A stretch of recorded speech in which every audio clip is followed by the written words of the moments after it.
नमस्कार मित्रों, मैं राजकुमार पांडे अपने लोकवार्ता चैनल के माध्यम से आज हम बात करेंगे देश के अंदर लागू होने वाले यूसीसी के बारे में। इस पर सीधा सवाल और सच्चाई, क्या देश में एक संविधान, एक कानून होना चाहिए या मजहब के हिसाब से अलग अलग नियम? अगर आप भी मानते हैं कि शादी, तलाक और संपत्ति के मामले में पूरा भारत एक है तो यूसीसी का समर्थन कीजिए, वरना कब तक बंटवारे की राजनीति चलती रहेगी? फैसला आपका है। कानूनी समानता पर और 3 तलाक पर बैन लगा तो सबने ताली बजाई, तो फिर बेटियों को उनका हक दिलाने और महिलाओं को बराबरी का दर्जा देने के लिए यूसीसी पर राजनीति क्यों? एक देश एक नियम का वक्त आ गया है। इस वीडियो को पूरी तरह से देखें, तब आपको यूसीसी के बारे में समझ में आएगा। देश की एकता सिर्फ वोटर लिस्ट नहीं है, देश के कानून भी एक होने चाहिए। यूसीसी का मतलब किसी धर्म के खिलाफ होना नहीं, बल्कि हर नागरिक को बराबर का हक दिलाना है। जो कानून 1950 में लागू हो जाना चाहिए था, उसे आज तक क्यों रोक के रखा गया? समान नागरिक संहिता यूसीसी का मुख्य उद्देश्य देश के सभी नागरिकों के लिए विवाद, तलाक, संपत्ति, विवाह, उत्तराधिकार जैसे निजी मामलों में एक समान कानून लागू करना है, चाहे वह किसी भी धर्म से हो। भारतीय संविधान के अनुच्छेद 44 में भी इसे लागू करने की बात कही गई है। भारत जैसे विविधतापूर्ण देश में यूसीसी की जरूरत और इससे होने वाली प्रमुख फायदे बहुत से हैं, जैसे लैंगिक समानता, महिला सशक्तिकरण, अधिकारों में समानता। वर्तमान में विभिन्न पर्सनल लॉ के कारण महिलाओं को तलाक, गुजारा भत्ता और पैतृक संपत्ति में पुरुषों के बराबर हक नहीं मिलता है। यूसीसी आने से सभी धर्मों की महिलाओं को कानूनी रूप से समान अधिकार मिलेंगे। कुप्रथाओं पर रोक लगेगी, बहुविवाह जैसी प्रथाओं पर पूरी तरह से रोक लगेगी। शादी की न्यूनतम कानूनी उच्च लड़कियों के लिए जो 18 साल और लड़कों के लिए 21 साल फिक्स कर दिया जाएगा। हर नागरिक पर समान रूप से लागू होगी। राष्ट्रीय अखंडता और एकता, इस पर भी एक फायदा होगा देश को। जब देश में क्रिमिनल लॉ, आपराधिक कानून सबके लिए एक हों, तो सिविल लॉ भी एक होने चाहिए।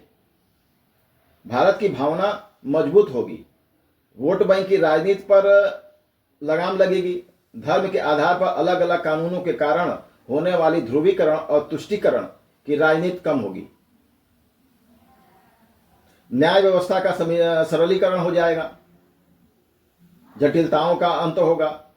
सभी अदालतों को अलग अलग धर्मों के पर्सनल लॉ जैसे हिंदू कोड बिल और मुस्लिम पर्सनल लॉ, क्रिश्चियन लॉ के हिसाब से फैसले देने पड़ते हैं।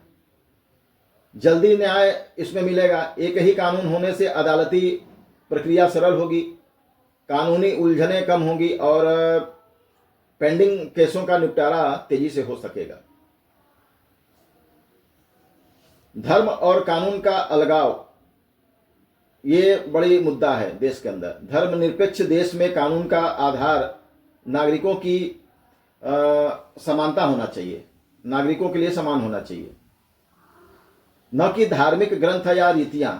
यूसीसी देश के धर्मनिरपेक्ष ढांचे को और मजबूत बनाएगी।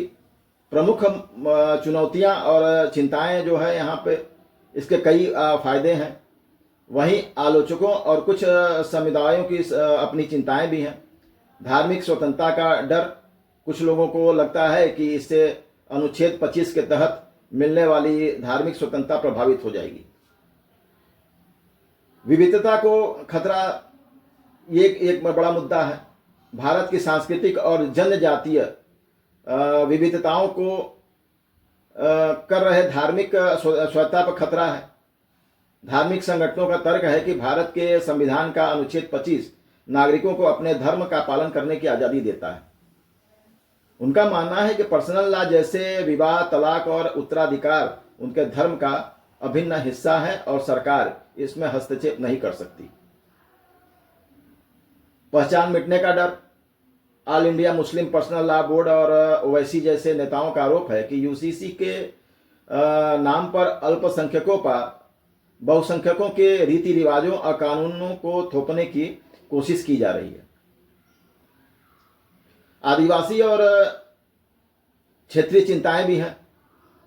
पूर्वोत्तर के राज्यों और देश के कई आदिवासी संगठनों को डर है कि यूसीसी आने से उनकी पारंपरिक प्रथाएं और रूढ़िवादी कानून व्यवस्था समाप्त हो जाएगी। यही कारण है कि सरकार को कुछ राज्यों में आदिवासियों को इससे बाहर रखना पड़ रहा है। इस वीडियो के माध्यम से आप समझ सकते हैं कि लॉ कमीशन ने इस संवेदनशील मुद्दे पर आम जनता और धार्मिक संगठनों से सुझाव मांगे थे और इस पर किस तरह की चर्चाएं चल रही हैं। आइए इस पर हम लोग चर्चा करते हैं।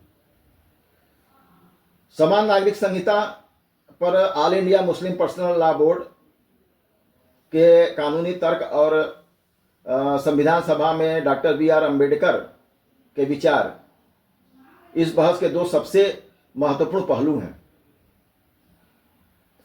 दोनों पक्षों के मुख्य तर्क नीचे विस्तार से दिए गए हैं, इस पर हम लोग बात करेंगे।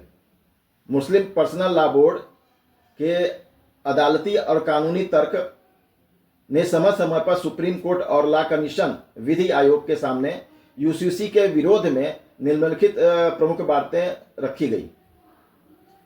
मौलिक अधिकारों का उल्लंघन यह प्रमुख मुद्दा है। बोर्ड का मुख्य तर्क है कि संविधान का अनुच्छेद 25 हर नागरिक को अपने धर्म को पालन करने और उसके अनुसार आचरण करने की स्वतंत्रता देता है। विवाह, तलाक और उत्तराधिकार धर्म का ही हिस्सा है, इसलिए यूसीसी इस मौलिक अधिकार का हनन करता है। शरिया कानून अपरिवर्तनीय है। बोर्ड के अनुसार मुस्लिम पर्सनल लॉ शरिया का एक बड़ा हिस्सा सीधे कुरान और सुन्नत पैगंबर के उपदेशों पर आधारित है। इसमें बदलाव लाने का अधिकार किसी भी सरकार को नहीं है। यूसीसी के नाम पर अल्पसंख्यकों पर बहुसंख्यक समाज के तौर तरीके थोपने का प्रयास किया जा रहा है। संविधान में अनुच्छेद 44 बनाम अनुच्छेद 25।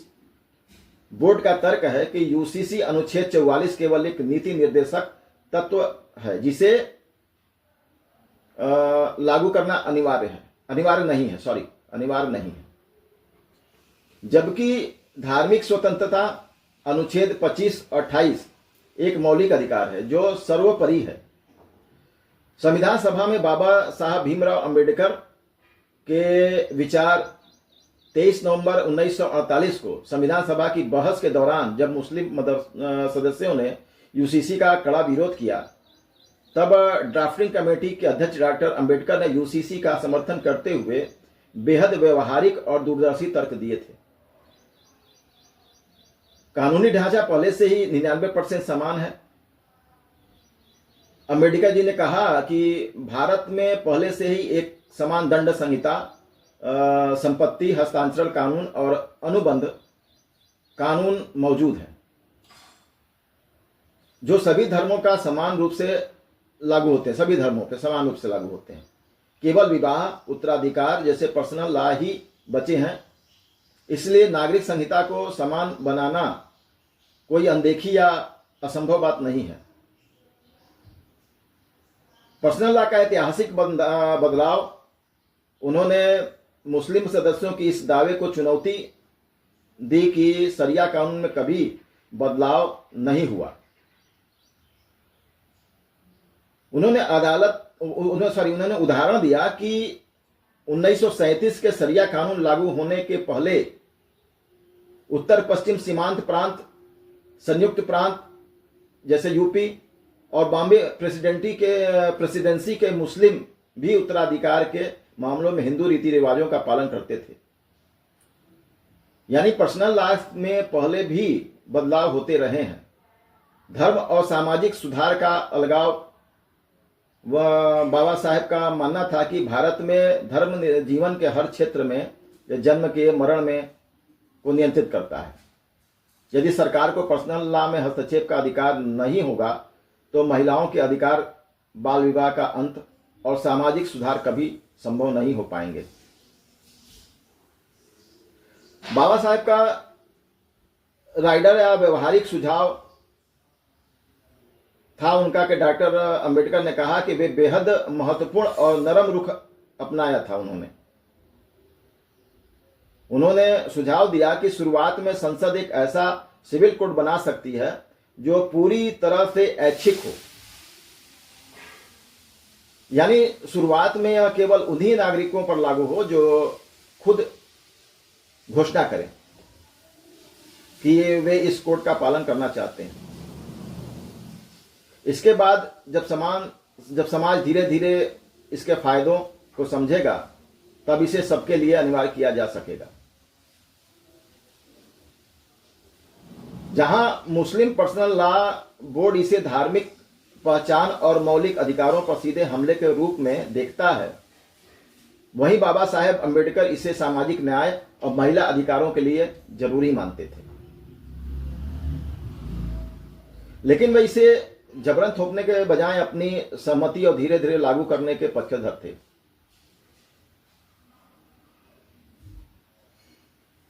और संविधान सभा के बहस के दौरान जैसे अलाउद्दीन कृष्णास्वामी अय्यर या के.एम. मुंशी के तर्कों के बारे में भी हम लोग बात कर लेते हैं।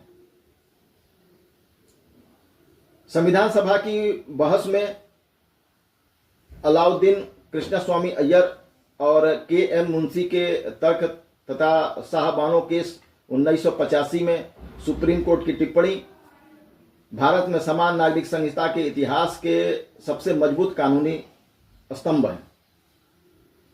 इन दोनों पक्षों के विस्तृत तर्क नीचे दिए गए हैं, इस पर हम लोग बात करते हैं। संविधान सभा की बहस अलाउद्दीन कृष्णास्वामी अय्यर और के.एम. मुंशी के तर्क 23 नवंबर 1948 को संविधान सभा में जब मोहम्मद इस्माइल और नसीरुद्दीन अहमद जैसे मुस्लिम सदस्यों ने पर्सनल लॉ को मौलिक अधिकारों में रखने की बात की, तब अलाउद्दीन और मुंशी जी ने इसका कड़ा विरोध किया। श्री के.एम. मुंशी के मुख्य तर्क धर्म और नागरिक अधिकारों का संविधान सभा की बहस में अलाउद्दीन कृष्णास्वामी अय्यर और के.एम. मुंशी के तर्क तथा शाहबानो केस 1985 में सुप्रीम कोर्ट की टिप्पणी थी कि भारत के समान नागरिक संहिता यूसीसी के इतिहास के सबसे मजबूत कानूनी स्तंभ हैं। इन दोनों पक्षों के विस्तृत तर्क जो थे वह संविधान सभा की बहस के दौरान अलाउद्दीन कृष्णास्वामी अय्यर और के.एम. मुंशी के तर्क 23 नवंबर 1948 को संविधान सभा में जब मोहम्मद इस्माइल और नजीरुद्दीन अहमद जैसे मुस्लिम सदस्यों ने पर्सनल लॉ को मौलिक अधिकारों में रखने की मांग की, तब अलाउद्दीन और मुंशी जी ने इसका कड़ा विरोध किया था। श्री के.एम. मुंशी के मुख्य तर्क धर्म और नागरिक अधिकारों का अलगाव था। मुंशी जी ने स्पष्ट कहा कि विवाह, तलाक और उत्तराधिकार जैसी चीजें धार्मिक गुरुओं के अधीन नहीं बल्कि धर्मनिरपेक्ष राज्य के अधीन आती हैं। धर्म का काम व्यक्ति के आध्यात्मिक जीवन को देखना है, सामाजिक कानूनों को नहीं।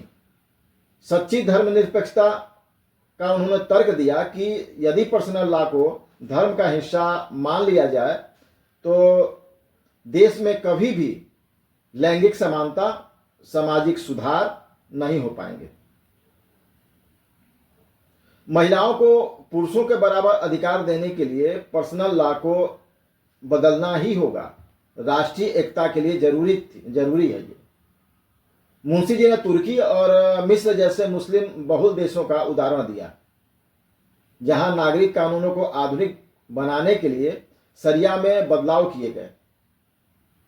उन्होंने कहा कि जब मुस्लिम देश ऐसा कर सकते हैं तो भारत में प्रगतिशील कानून क्यों नहीं बन सकते।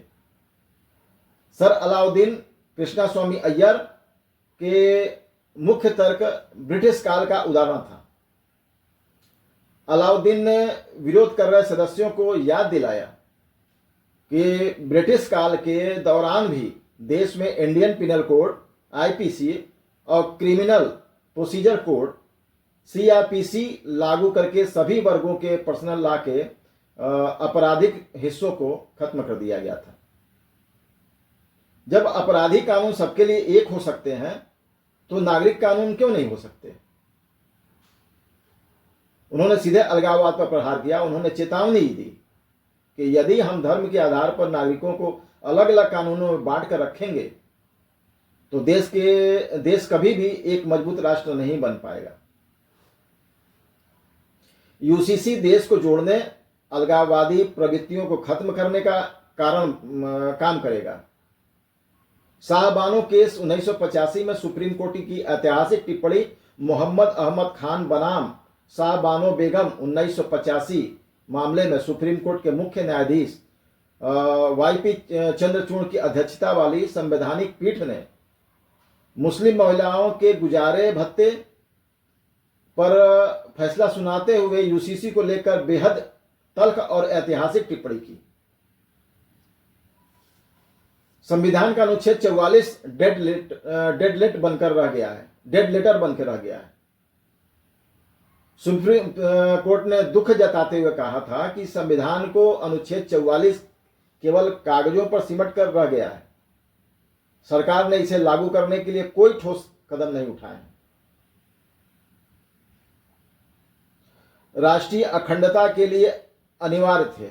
अदालत ने कहा कि एक समान नागरिक संहिता राष्ट्रीय अखंडता के उद्देश्य को पूरा करने में मदद करेगी, क्योंकि इस देश के नागरिकों के बीच कानूनों के टकराव को समाप्त करेगी। धर्मों के पर्सनल लॉ महिलाओं के साथ अन्याय करते हैं। सुप्रीम कोर्ट ने स्पष्ट किया कि अलग अलग पर्सनल लॉ के कारण महिलाओं के साथ अन्याय होता है।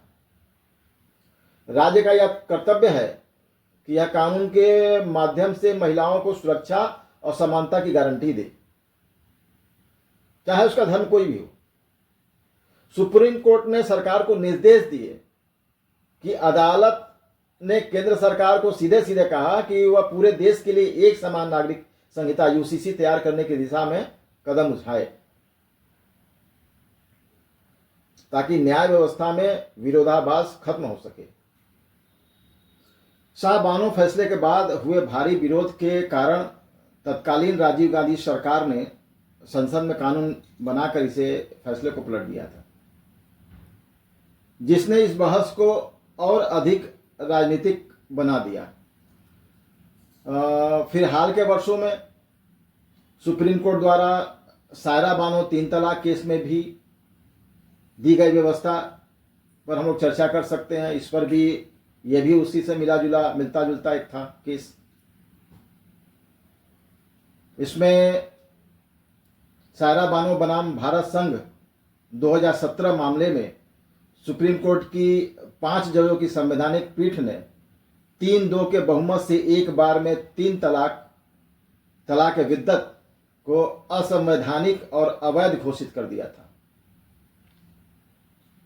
इस ऐतिहासिक फैसले में सुप्रीम कोर्ट द्वारा दी गई व्यवस्था और मुख्य कानूनी बिंदु कुछ 3 तरह से मैं बता सकता हूं उसमें कि पहला था 3 तलाक असंवैधानिक और मनमाना है, ये अनुच्छेद 14 का उल्लंघन है। ये बहुमत के जजों justice RS Nariman, justice UU Lalit ने व्यवस्था दी कि एक बार में 3 तलाक कहने की प्रथा पूरी तरह से मनमानी है। यह संविधान के अनुच्छेद 14 समानता का अधिकार का सीधा उल्लंघन करती है, क्योंकि इसमें पुरुषों को बिना किसी तार्किक कारण या सुलह के प्रयास के एक तरफा शादी तोड़ने का अधिकार मिल जाता है। यह इस्लाम का अभिन्न हिस्सा नहीं है। कुरान के खिलाफ जस्टिस कुरियन जोसेफ ने अपने फैसले में स्पष्ट किया कि जो चीज धर्मशास्त्र कुरान के अनुसार गलत है वह कानूनन सही नहीं हो सकती। 3 तलाक को कुरान में भी मान्यता नहीं दी गई है, इसलिए यह इस्लाम का कोई अभिन्न अंग या अनिवार्य प्रथा नहीं है। अतः इसे अनुच्छेद 25 धार्मिक स्वतंत्रता के तहत संरक्षण नहीं मिल सकता।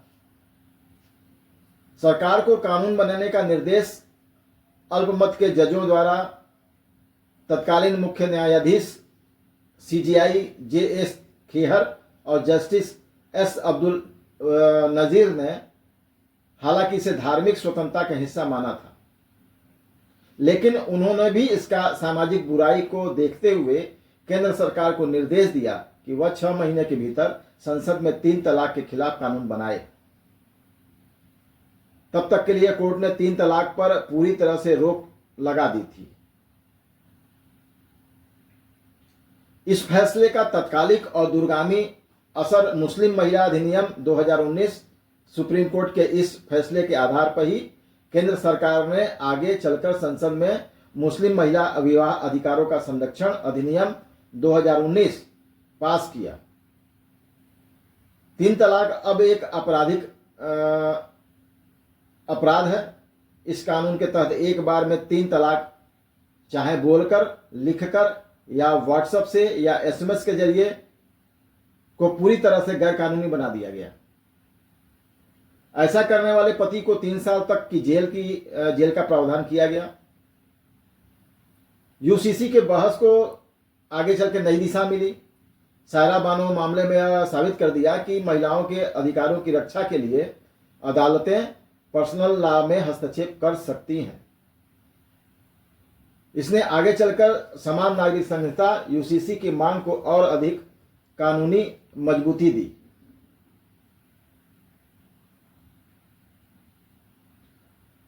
बड़े प्रावधानों और उसकी आलोचनाओं के बारे में हम लोग आगे बात करेंगे। जैसे कि हम लोग हाल के वर्षों में उत्तराखंड द्वारा लागू किए गए UCC मॉडल पर चर्चा हम लोग कर सकते हैं। इस पर ये UCC पर संवैधानिक समान नागरिक संहिता और संवैधानिक ढांचा मुख्य रूप से मौलिक अधिकारों और राज्य के नीति निर्देशक जो तत्व थे के बीच हम लोग संतुलन और टकराव पर आधारित है। यह संविधान के तहत इसके प्रमुख पहलू पर हम लोग एक बार बात करेंगे। अनुच्छेद 44 UCC का आधार यह अनुच्छेद संविधान के भाग 4 नीति निर्देशक तत्व में शामिल है। इसमें स्पष्ट रूप से कहा गया है कि राज्य सरकार के पूरे क्षेत्र में नागरिकों के लिए एक समान नागरिक संहिता सुनिश्चित करने का प्रयास करेगा।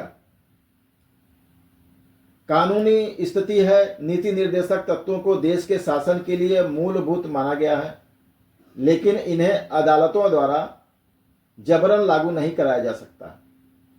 यह पूरी तरह सरकार की इच्छा और संसद के कानून पर निर्भर करता है।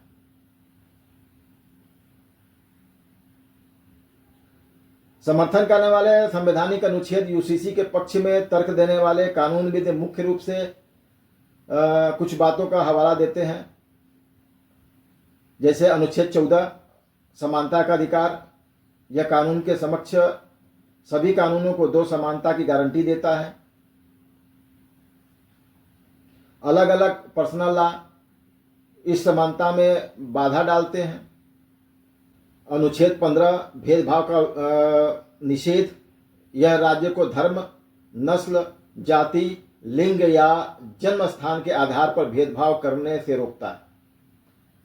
वर्तमान में पर्सनल लॉ महिलाओं और पुरुषों के बीच अधिकारों में अंतर करते हैं, जो इस अनुच्छेद के खिलाफ है।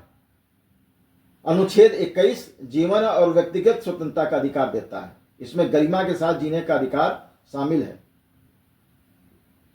महिलाओं को शोषण और असमान कानूनों से मुक्ति दिलाना इसका मुख्य हिस्सा है।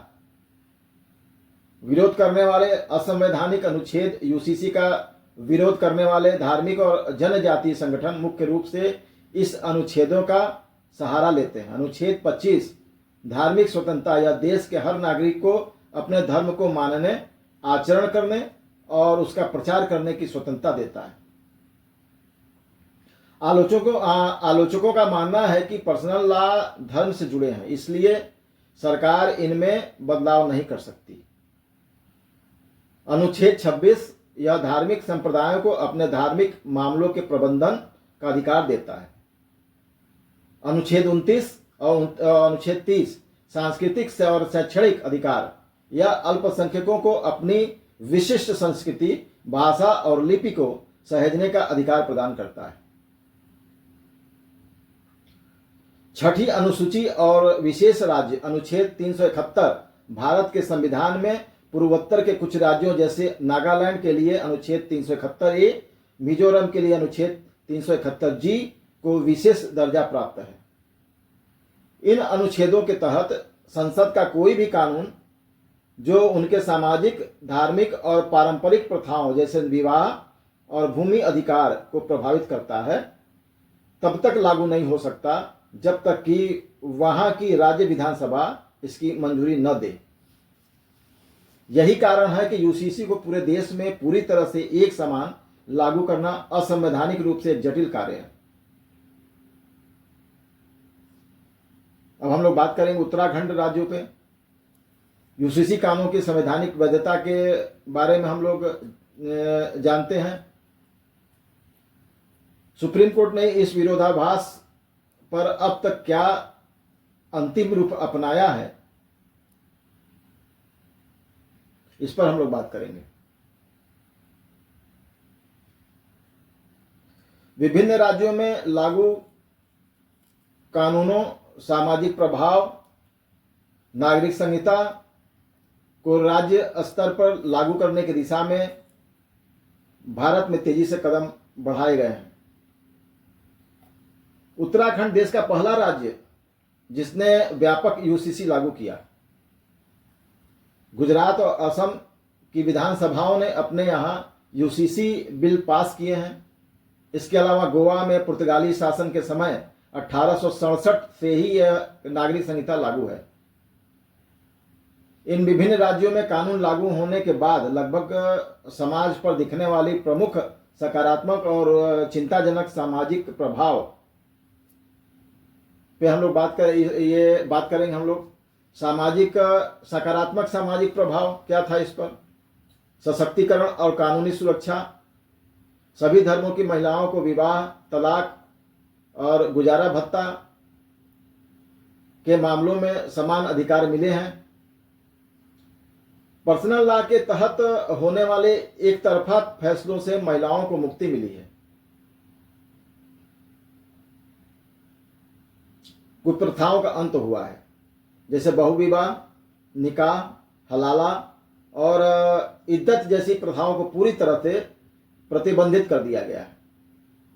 शादी की न्यूनतम उम्र लड़कियों के लिए 18 और लड़कों के लिए 21 वर्ष अनिवार्य कर दिया गया है।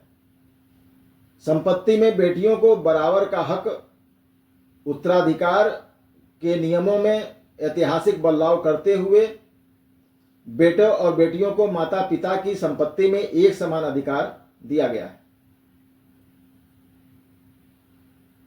बच्चों के कानूनी अधिकार सुरक्षित रखे गए हैं।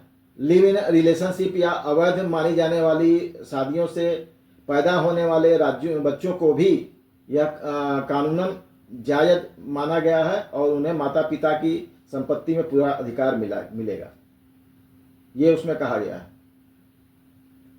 कुछ सामाजिक चिंताएं भी हैं। चुनौतियां, निजता और लिव इन रिलेशनशिप ये एक विवादित मुद्दा है। उत्तराखंड और असम जैसे राज्यों के यूसीसी मॉडल में लिव इन रिलेशनशिप का रजिस्ट्रेशन अनिवार्य किया गया है। ऐसा न करने पर जेल और जुर्माने का प्रावधान है। युवाओं के मानवाधिकार कार्यकर्ताओं का तर्क है कि यह वयस्कों की निजता, व्यक्तिगत स्वतंत्रता में सरकारी हस्तक्षेप है। अल्पसंख्यक समुदायों में असुरक्षा की भावना भी है। इसमें कुछ मुस्लिम धार्मिक संगठनों जैसे जमीयत उलेमा हिंद का मानना है कि यह कानून उनकी सदियों पुरानी धार्मिक पहचान और शरिया परंपराओं पर चोट करता है। इससे सामाजिक ताने बाने में कुछ स्तर पर अविश्वास बढ़ा है। सांस्कृतिक विविधता बनाम एक रूपता पर हम लोग बात करें, भारत में कई समुदायों में, जैसे दक्षिण भारत या कुछ विशेष जातियों में कजिन चचेरे ममेरे भाई बहन के बीच शादी की परंपरा है। यूसीसी में प्रतिबंधित रिश्तों की जो सूची बनाई गई है वह कई पारंपरिक रीति रिवाजों से टकराती है। आदिवासियों को बाहर रखने से विरोधाभास उत्पन्न हुआ है। उत्तराखंड, गुजरात और असम के कानूनों में अनुसूचित जनजातियों एसटी और यूसीसी के दायरे से बाहर रखा गया है एसटी को। आलोचकों का तर्क है कि जब बड़ी आबादी को इससे बाहर रख दिया गया तो यह कानून पूरी तरह से समान कैसे हुआ। इससे समाज में एक नई बहस छिड़ गई है। आज का वीडियो बस यहीं तक। हमारे वीडियो को लाइक करें, शेयर करें, कमेंट्स करें। वीडियो पसंद आ रहा हो तो उसे सब्सक्राइब करें। तब तक के लिए जय हिंद, जय भारत, वंदे मातरम।